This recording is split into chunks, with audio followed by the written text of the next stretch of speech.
दोस्तों इस वीडियो में हम लोग सॉल्व करेंगे एनसीईआरटी के एक्सरसाइज 4.5 का क्वेश्चन नंबर 13 7 से लगाए 14 तक।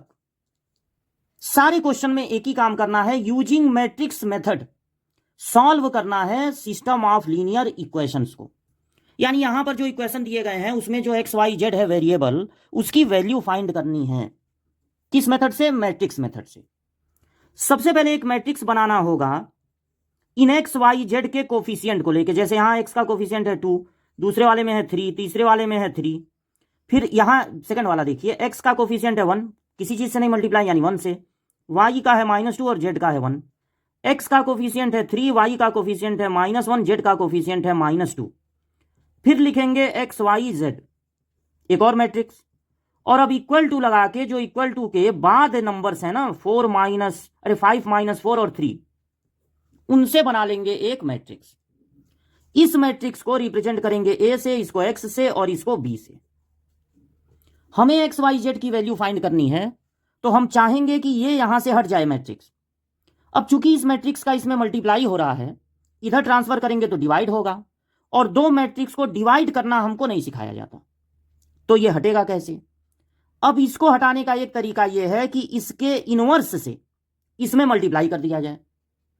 इनवर्स निकालना पड़ेगा आपको। To find inverse, to find a inverse, आपको सबसे पहले ए के डिटर्मिनेंट की जरूरत पड़ेगी और बाद में एडजॉइंट की। तो सबसे पहले इन एलिमेंट से डिटर्मिनेंट बनाएंगे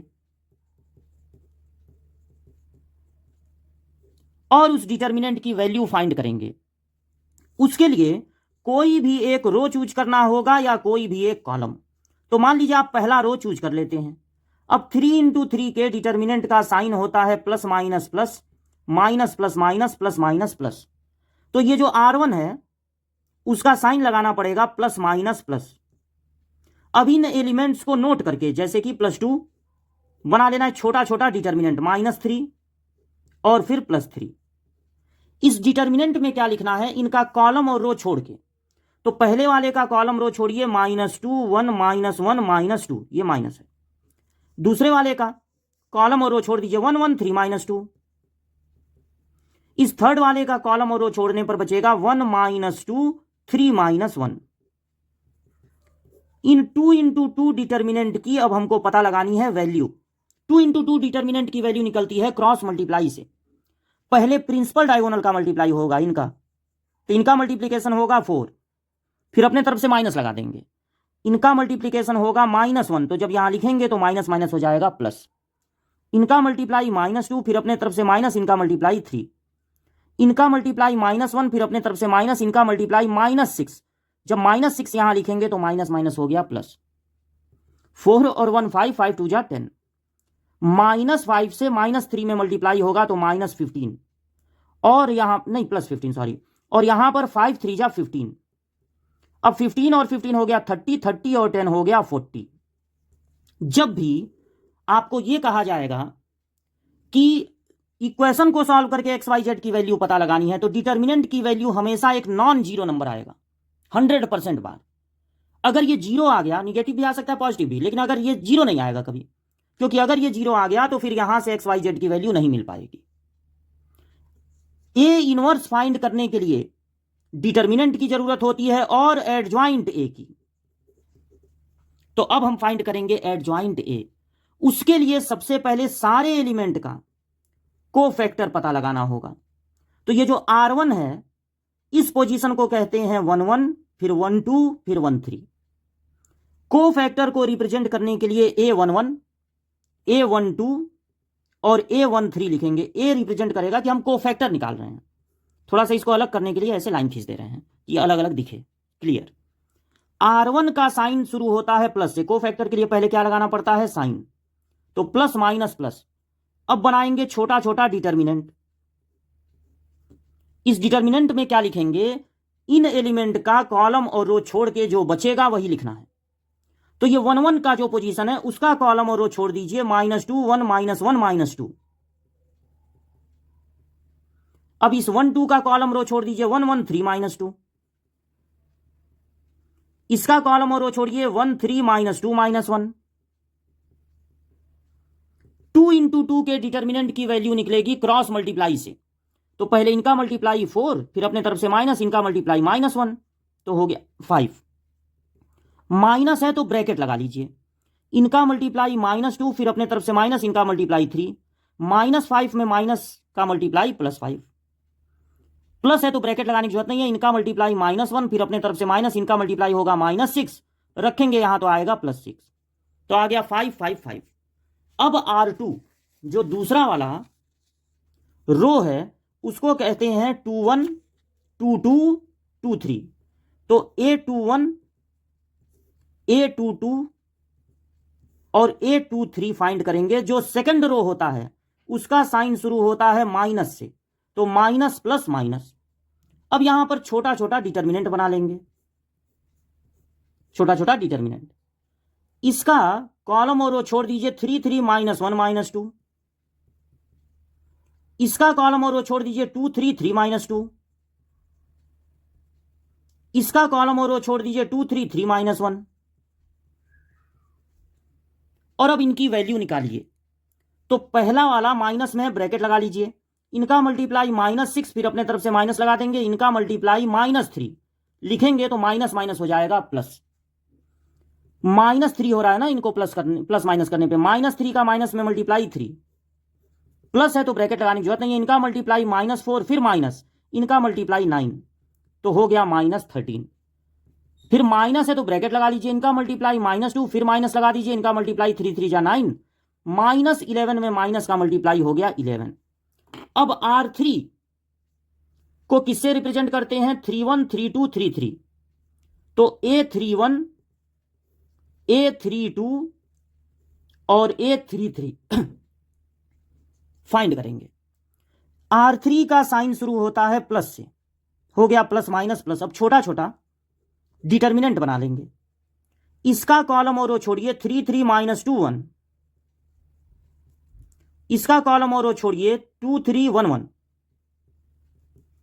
इसका कॉलम और रो छोड़ने पर 2 3 1 -2। इनका मल्टीप्लाई 3, फिर अपने तरफ से माइनस, इनका मल्टीप्लाई -6, तो माइनस माइनस हो जाएगा प्लस।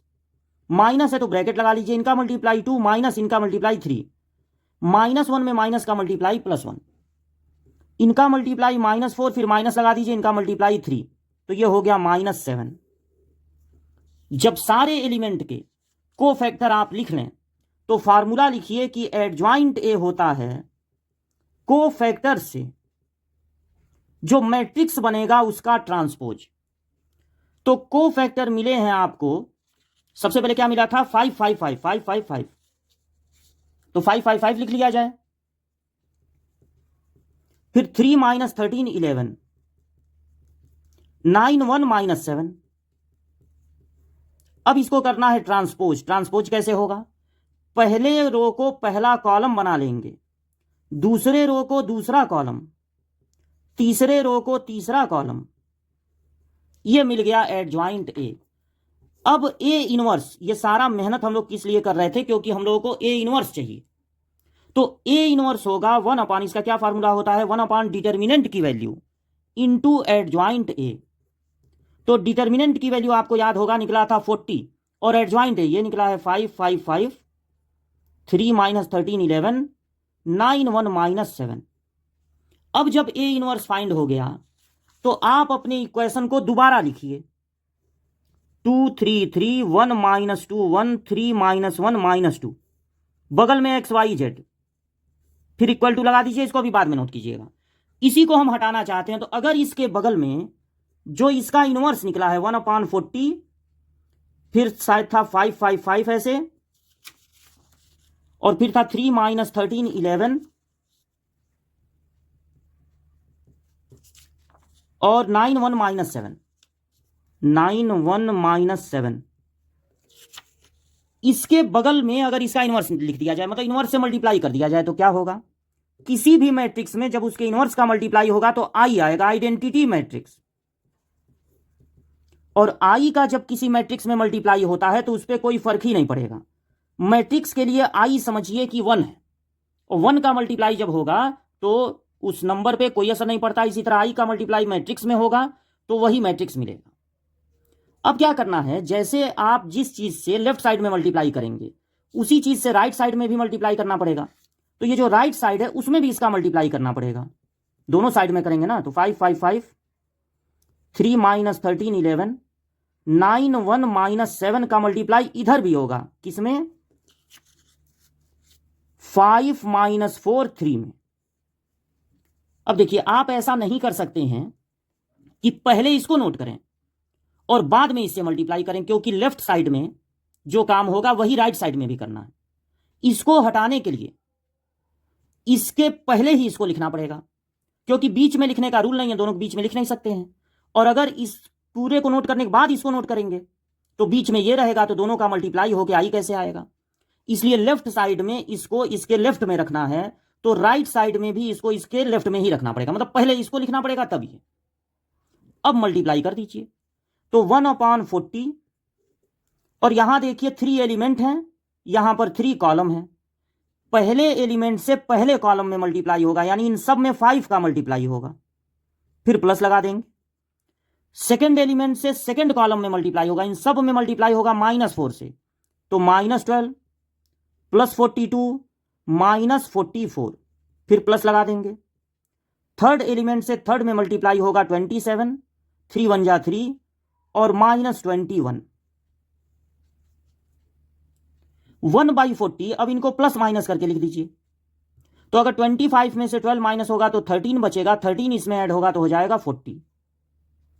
5 और 5 10 को 0, 1 बचा, 4 और 2 6 और 1 7।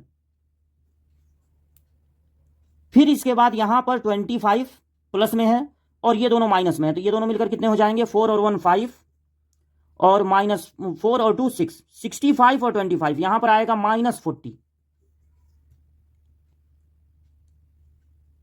अब 1/40, यहां पर एक गलती हो गई है, 13 4 जा 52 होगा, तो यहां पर 80 आएगा। ये 70 थोड़ा अजीब लग रहा था, तो यहां पर हमने फिर देखा प्लस, तो यहां पर ये मल्टीप्लाई गलत हो गया, 13 4 जा 52, तो यहां पर प्लस करने पर आ गया 80। अब इस 1/40 को अंदर भेज देंगे, तो 1/40 का इसमें मल्टीप्लाई होगा 1, इसमें मल्टीप्लाई होगा 2, इसमें मल्टीप्लाई होगा -1, और ये हो गया XYZ।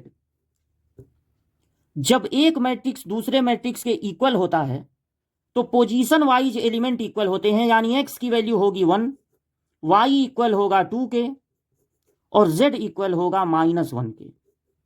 तो आपको XYZ की वैल्यू निकालनी थी, जो कि निकल गई। एक बार और देख लीजिए, कोफिशिएंट से एक बनाना है मैट्रिक्स, फिर XYZ से, फिर इक्वल टू वाले नंबरों से, इक्वल टू के जो बाद हैं। इसको हटाने के लिए इसमें A इनवर्स से मल्टीप्लाई करना पड़ेगा। A इनवर्स निकालने के लिए पहले A के डिटर्मिनेंट की वैल्यू निकाले, जो कि 40 आया। फिर एडजॉइंट चाहिए, तो उसके लिए सारे एलिमेंट का बारी बारी से कोफैक्टर लिखे, साइन लगता है कोफैक्टर में, और रो कॉलम छोड़ के डिटर्मिनेंट बना देते हैं। इसी तरह से यहां पर भी R2 का कोफैक्टर लिखा गया है, R3 का।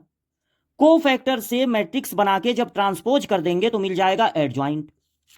अब A के डिटर्मिनेंट और एडजॉइंट की मदद से A इनवर्स निकल जाएगा। इक्वेशन को दोबारा नोट करेंगे और दोनों साइड के लेफ्ट में जो A इनवर्स निकला है उससे मल्टीप्लाई कर देंगे, तो यहां पर यह दोनों हट जाएंगे, क्योंकि इनवर्स का मल्टीप्लाई है, XYZ बचेगा। यहां मल्टीप्लाई करने पर 3 नंबर बचेंगे, जो सबसे ऊपर होगा वो x की वैल्यू हो जाएगा, मिडिल वाला y की और सबसे नीचे वाला z की। इस तरह से XYZ फाइंड हो जाएगा।